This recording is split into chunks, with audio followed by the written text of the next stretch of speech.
Good evening. It's March 27th, 2025, Thursday. It's my pleasure and honor to speaking with the humble hero from World War II, John J. Jeckovich. How are you doing today, Mr. Jeckovich? Very good, very good. You're looking well. Yeah. Pull this closer. I see you have new clothes on again today. New clothes? Yeah. Are you having a nice day? Oh, yeah. Yeah, you're looking great. Well, Mr. Jeckovich was born in 1925. Now we're in 2025, and he's knocking on the door of 100. Here. Keep on hitting louder. You hear it knocking, Mr. Jeckovich? Yeah. That's eternity. The pearly gates. You got a great sense of humor, Mr. Jeckovich. Mr. Jeckovich was from Company H, the 2nd Battalion of the 291st Regiment. What does the VA will tell you? I can't talk in a recording. I can't talk in a recording. We'll talk after recording.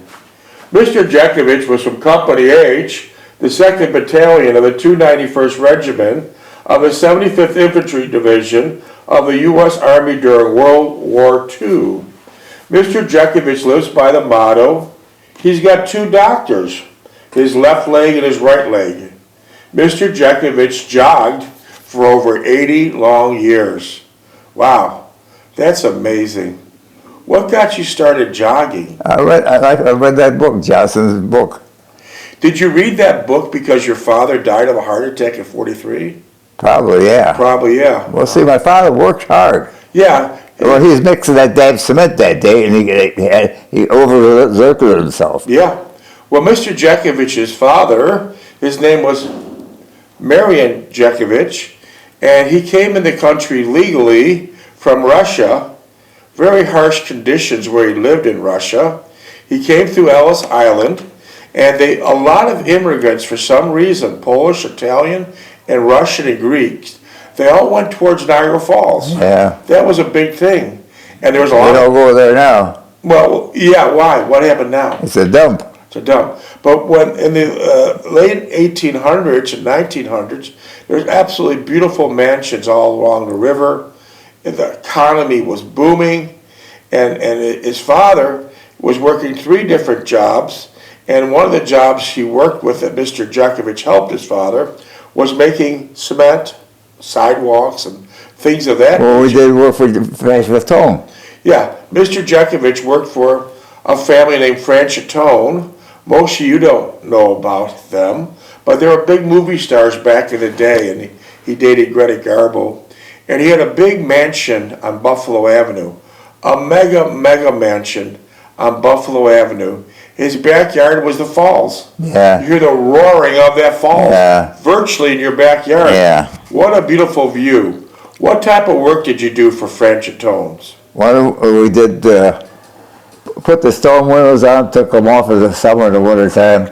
We put a fruit cellar downstairs for them, and we did some stuff up in the finish on the wall on the third. How about a dollhouse for his daughter Sally? And then we put the dollhouse for Sally up. Yeah. This was a mega mansion that Mr. Jeckovich and his father worked on. And by the way, an interesting side note is that Franchatone's senior, the father, he was a president and majority stockholder of Carbrundum. Yeah. $100 million company, still today, Carbrundum Sandpaper. Yeah, but he was a drinker. He had a violent temper. He had a violent temper. Yeah. And it is the father, majority stockholder and president of Carbrundum. He got your mother a job there. Yeah. He got your father a job there. And since he graduated from Cornell University, he got your brother into Cornell. Yeah. So that was a beautiful connection. A beautiful connection. What did your mother do in Carbrundum?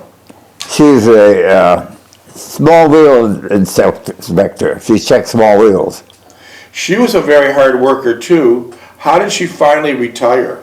How did she finally retire? What happened? They kicked her out. They said, you're too old, or you got young people, young women here, like raising kids, they can't raise them because you got the job. Get your ass out of here.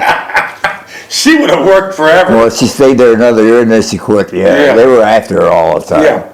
But getting back to the book that Mr. Jeckovich started reading about jogging, his father worked 3 different jobs hard.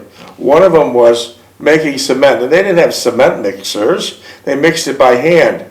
So one day, at the age of 43, his father was trying to give a better life for his kids, working these 3 jobs that give him something he never had, and he dropped dead of a massive heart attack at 43. You take it from there. The cops came to your house and said what? Mr. Jeckovich is... We have to take you down, your father got hurt.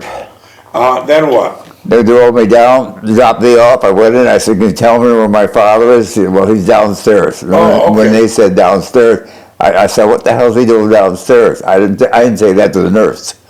So I went down there and he's in the morgue. Yeah. So they took you to the hospital. The police dropped you off. You walked to the hospital and you asked for your father. You thought you were going upstairs. He might have a broken ankle. Yeah. I thought he got hurt. And then what did they take this 11 or 12-year-old boy? Where did they take you then? Took me down to the morgue. And what did you see exactly in the morgue? I seen my father, eyes was closed. He had a little small cement on his clothes, some on his face. They asked you to identify the body? Yeah, go through his pockets. Okay, so you had to go through his pockets. What did you find in your father's pockets? Cannabis, Prince Albert, tobacco, and the things, the papers that they lighted up, and they had the keys for the house. Wow. And so after that, Mr. Jeckovich, from age 11 or 12, took care of his mother. He was the only one there to do it.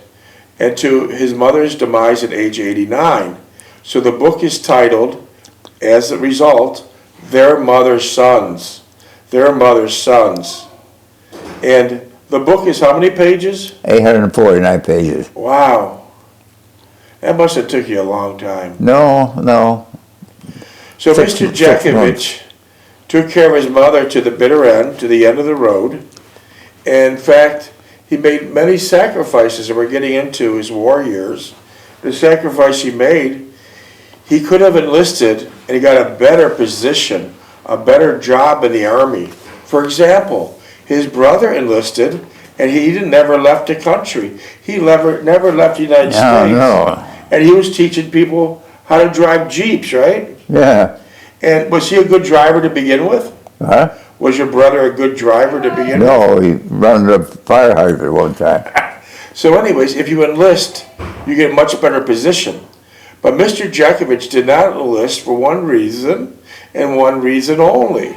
And that was to wait to get drafted, to buy more time to spend with his mother. But once you get drafted, in most cases, you're pretty well screwed. Because they're going to give you the front line. They're going to give you combat regardless of your qualifications. You're a replacement. Yeah. So that's what happened there, and that's the book that's based on Their Mother's Sons. While Mr. Jeckovich was in the World War II, he was shot up, beat up, stabbed, sniper bullet in the shoulder, lost a hip, trench foot, frostbite. Does your frostbite still bother you? It'll bother me all the time, this one here. 8 years later, frostbite still bothered him. Holy shit. We learned a lot of things from World War II. If you're out there skiing and you actually get a case of frostbite, don't run into the lodge in front of the fireplace. That's the worst thing you can do. Make a little snowball and rub it on that area. That'll get the blood circulating again, and you might not lose that limb. Also, Mr. Jeckovich was hit by a dirty bomb. If you don't know what a dirty bomb is a nasty bomb created by the Nazis, and they put razor blades in it, old tools, metal, any piece of scrap metal you can find that give the most damage to a biggest area. His buddy, Donald Lape, 18-year-old boy, soldier, a good soldier, got hit by the same bomb that hit Mr. Jeckovich, and his whole head came off, and the only thing that left was Donald Lape, was his glasses were hanging from one ear. Mr. Jeckovich removed the glasses, closed his eyes, took one dog tag number, and sent a beautiful letter over to Mrs. and Mrs. Lape, his mom and dad. That's the same bomb that Mr. Jeckovich suffers from today. He still has shrapnel in his legs. If he goes into an airport, what happens? It buzzes it off. I got a slip I gave him. Yeah, he's got a slip if he goes to the airport because all the alarms will go off in the metal detecting division. So that was that, and I can pick up reading, and we're on page. Let me go piss, okay? Okay, let's sit. Don't leave. I'm not leaving. Don't leave. Don't leave. Shut off the filming. We got this.